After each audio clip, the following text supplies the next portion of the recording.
Good morning, live from the Magic Kingdom. Today, we are using Genie Plus for the first time ever.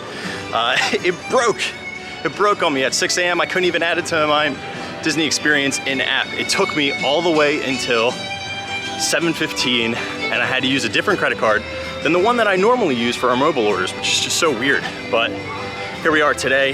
How many rides is it feasibly possible to ride with Lightning Lane in a single day using Genie Plus?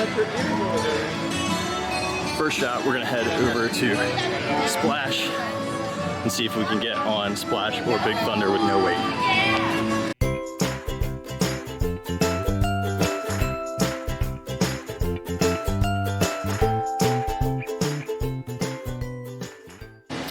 So we're still in rope drop mode, haven't used a Lightning Lane. My very first one is for Haunted Mansion at 9:30, and I purchased one for $7, but here we are, Splash Mountain, 5-minute wait.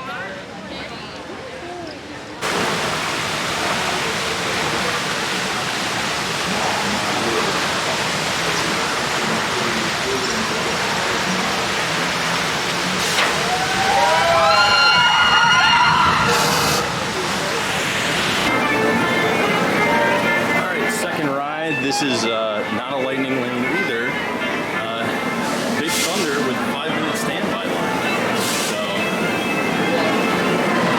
lots of short waits, and it kind of makes me excited because I normally don't ride these things twice, but I'll be able to ride twice with jumping on later on with a Lightning Lane. Racking up the rides already. Standby line, but you know, who am I to deny using my first Lightning Lane on one of my favorite attractions? Good old Haunted Mansion. It is funny walking past people like that. Alright, number 4. This is a standby as well. It's going to be hanging out with Mr. Scuttle for a little aerial under the sea adventure. If you spotted one or two things, you could let me know. You really put my mind at ease. Alright, ride number 5 is going to be Dumbo. Had a 5-minute standby line. Can't beat that. So I'm going to hit this and then hit Barnstormer for number 6. Really pump those numbers up. Back here, it is just before 11. It's like 10:50. And we're going on our 6th ride. It's going to be Barnstormer, 5-minute standby wait. Tron looks pretty crazy. Lots of work on the track, lots of work on the canopy. And then there's an extra building being put up over here. Not sure exactly what that's for, but it's coming along. Lane. On my way over here to do my Pirates Lightning Lane. The spring roll cart had almost no line, so we're gonna get the 50th spring roll, which is that pastrami with pepper jack and mustard dipping sauce, and I'm also gonna get a cheeseburger one as well.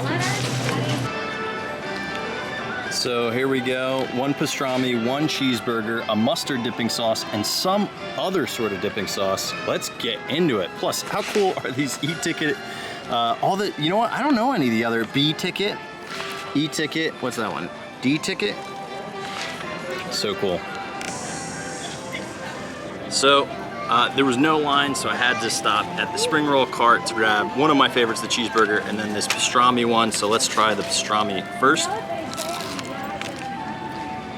That's the cheeseburger one, I lied. Oldie but a goodie, my favorite out of all of them in the past.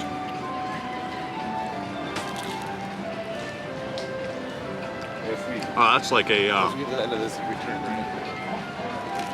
tastes like a ranch aioli, so like mayo-y ranch, delicious.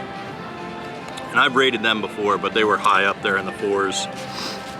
These things are expensive though, $9.50, but you get to try one of each if you want.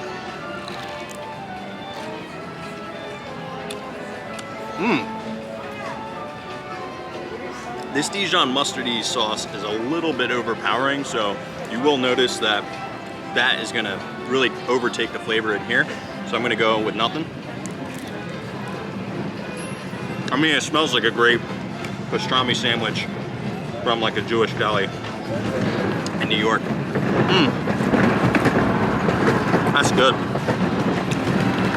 Does it overtake the cheeseburger though? I don't think so. But that sauce is fantastic. But this ranch mayo, woo! I feel like I can actually hear myself getting fat. Pastrami, 4.1. All right, so this has a 45-minute standby line. We're using a Lightning lane pass, so we're gonna get on this really, really quick. And this would be ride number 7. So I kind of have a haul all the way over to my Buzz Lightyear, which is at 11:30. So I'm gonna try on my way over this pineapple coconut glazed popcorn for the 50th. I've heard that it doesn't really taste all that much like pineapple or coconut, but I still gotta try it. I'm glad that we're getting into the popcorn game. So this may be a first to a walking review, but here we go. There's that pineapple coconut popcorn. I'm gonna be honest, I think it tastes a lot like pineapple, especially the yellow pieces on there. I wouldn't say discernibly I get an awful amount of coconut, but is it a good, unique, different popcorn in the parks? 1,000%. Would I recommend getting it? 1,000%. People are way too harsh on everything. Uber critics, right? I'm just happy we're getting into the unique popcorn game like Tokyo Disneyland has been doing forever. So for me, I'm gonna give these a very solid 3.6. A little bit more coconut, and this would have edged it up, but so happy we got these cool new popcorns. All right, ride number 8 is gonna be Mr. Buzz Lightyear. Let's see if I still got it. All right, so we broke down on Buzz, but ride number 8, success. I did hit the old Galactic, so sorry about that, Mr. Zerg. You're the one who's putting it. So ride number 9 is gonna be the Tomorrowland Speedway, only a 5 minutes standby queue. And we'll get to see all the changes to Tron, which is pretty good. What's up? All right. People mover, look at the Tron. Sadly, they have all this screen, so you don't see exactly everything anymore, but you get that nice view of the canopy. When we get up to this top part, we'll be able to see a lot more. Whoa! Driving like my daughter. All right, here we go. See a lot more of that blue coloration on the top part of the canopy, which I do think adds a really, really nice color during the day. And then at night, it's gonna be all lit up. And you got homegirl face down in the back, which had a 20-minute wait pretty much all day, so that's kind of nice. See, it's a little bit low, even with the paid Lightning lane. You got this Skywriter who wrote the longest thing ever. I don't even know what he wrote. Something about loves you. Somebody loves you. Give them maybe a yes or a no. Who knows? I don't know if it's a Christian thing or if it's a marriage thing. So I had to race over here because Space Mountain, which would be our, is that 10th attraction? Yeah, our 10th attraction is a 15-minute wait. Remember, this is a $7 individual Lightning lane if you were to pay for it.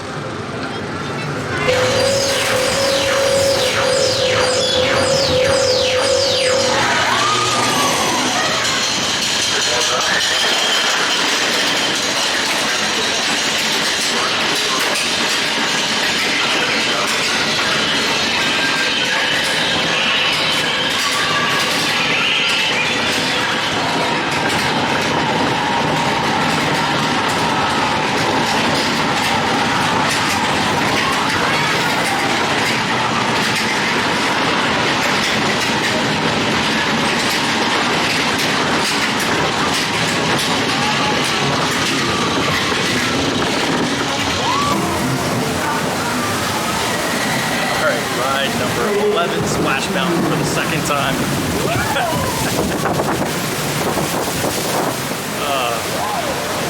And then I gotta ride my 7 Doors Mine Train, and then after that I am out of here over to Epcot. Here we go for ride number 12, and this one I will tell you, I paid for an individual Lightning lane, it cost me $10, but how can you beat front view on 7 Doors Mine Train for $10? Skip skip a 75-minute wait.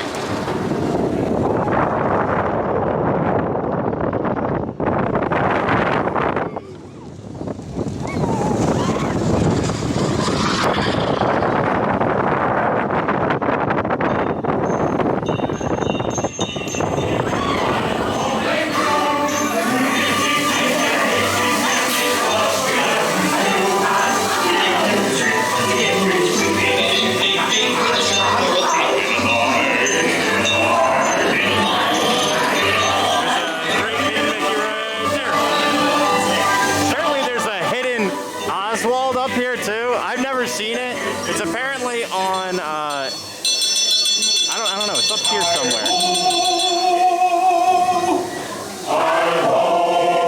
I've never seen it.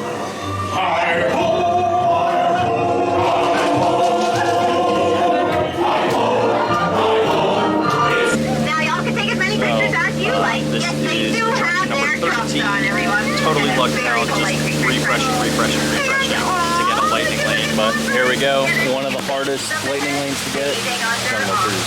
Skipper Mary. So I am one park down, Magic Kingdom done, 13 attractions in, lightning lanes working really well. I purchased a pass for Remy's Ratatouille. It was $9. That starts at $235 all the way to $335, so I'm going to go do that attraction first and then hit a bunch more. Looks like I'm going to do Epcot and then finish off with Studios tonight, but no chance I'm going to get to deck. So I totally wasn't planning on doing this, but the creperie has no line, which I have not seen ever, even during the annual pass preview. So I don't even know what they have here, so we'll check out the menu and get something over here at the creperie in France. Brand new, quick service and table service. Neither do we, but you know, we'll figure it out.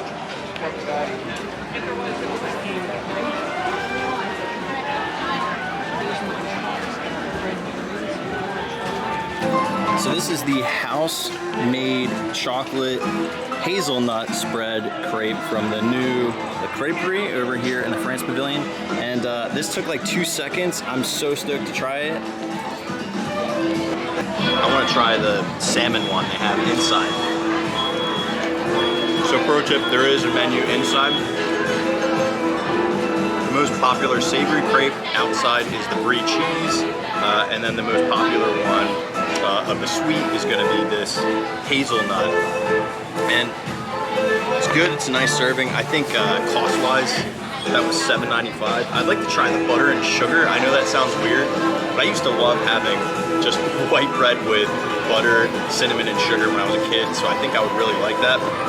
And then we're going to head on to Remy Ratatouille for number 14 on attractions, and I paid $9 to get on this because originally I started out in Magic Kingdom. So on the crepe, I'm gonna give that a 3.2.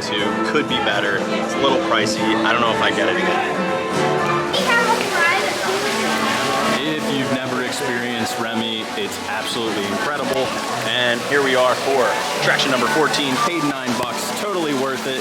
Virtual queue, but obviously couldn't do that when you're in Magic Kingdom to start your day. All right, here we are for attraction number 15. This one's gonna be test track. Got a lightning lane for it. Lucked out, got it in Magic Kingdom for $405, which the normal times were $550. I just kept refresh the screen, and boom, bam, here we are, lightning lane, skip the lines. Tried to max out all the power. Look at this thing. How can you even see out of this? How would you park this thing? Its efficiency is awful, its capabilities are okay, responsiveness okay, but power, it's a monster.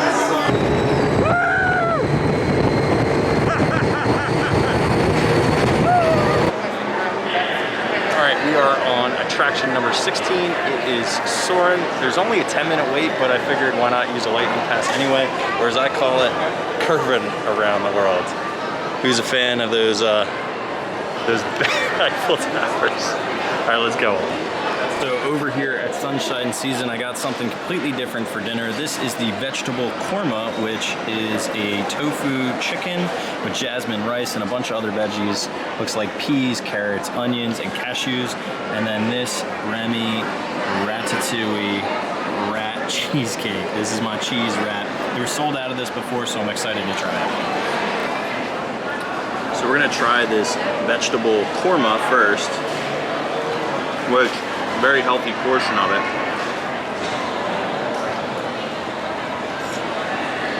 Well seasoned, Asian, lots of vegetables.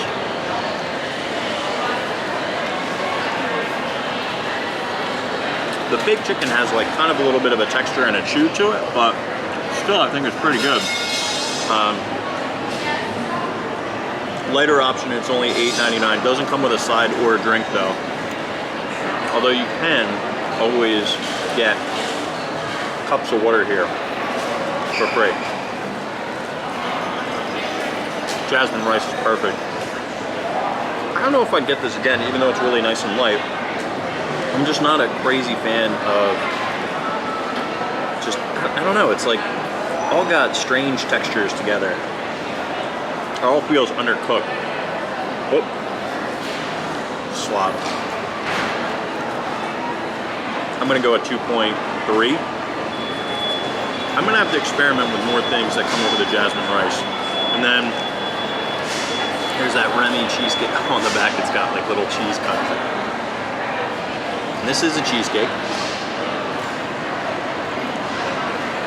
It's a good cheesecake and it looks super cute.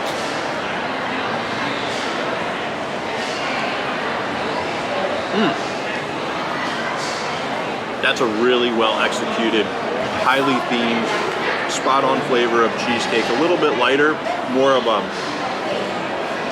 like fluffy, not dense New York style cheesecake. And that whipped cream was nice, and the chocolate Remy medallion was thin white chocolate. It was delicious. I would recommend that to people who are real big fans of Remy. It's a really cute treat. It tastes good. 4.0, right on the nose. So ride number 17 is going to be a perennial favorite. This time, no lightning lane needed. It is Living with the Land, only 5-minute wait.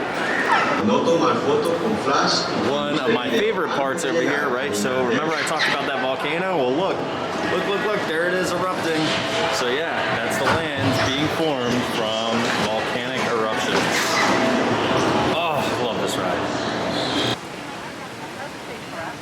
All right, going on attraction number 18. Got Pooh behind me. We're hitting up good old Figment. Standby line's only 5 minutes. Attraction number 19, this one is gonna be the Seas. It's a 5-minute standby, so no need to use a lightning lane, but I always love these guys. They crack me up every time.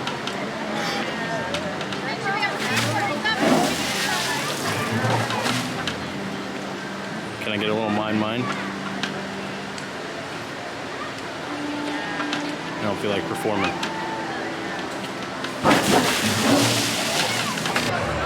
So for our 20th attraction, in this one we actually did use a lightning lane. Now this is included in Genie Plus, so I lucked out, but 35-minute standby wait, but we have a lightning lane pass for it, so we are gonna head on to the one and only Tower of Terror.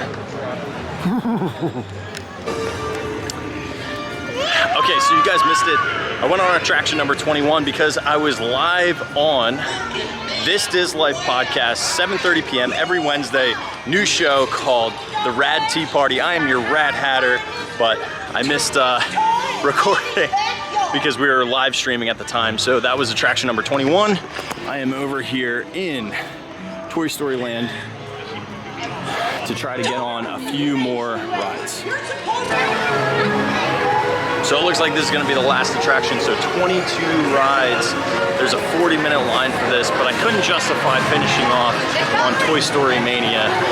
So, might as well ride one of my favorite rides on the entire planet and here in Disney World. And this is a great one at night. Good old Slinky Dog. Slinky Dog Dash. What a great ride. So I hope you had fun. That ended up being 22 rides. What a great way to end the night doing Slinky Dog. Such an amazing attraction. It's so well done. I love how well lit it is here at Hollywood Studios to close out the night. But here's like the top down of Genie Plus. I would get Genie Plus. It's certainly a splurge. Fireworks.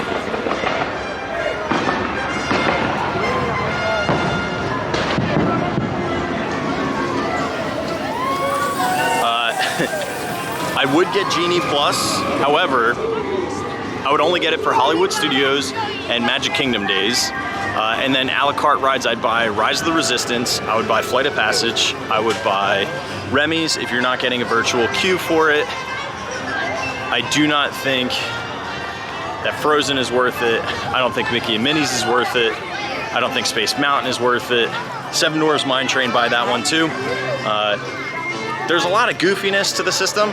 Like you can't just cancel a park reservation while getting another one, so you have to really commit to it. So I don't know if that's all that great. It's a wonky system.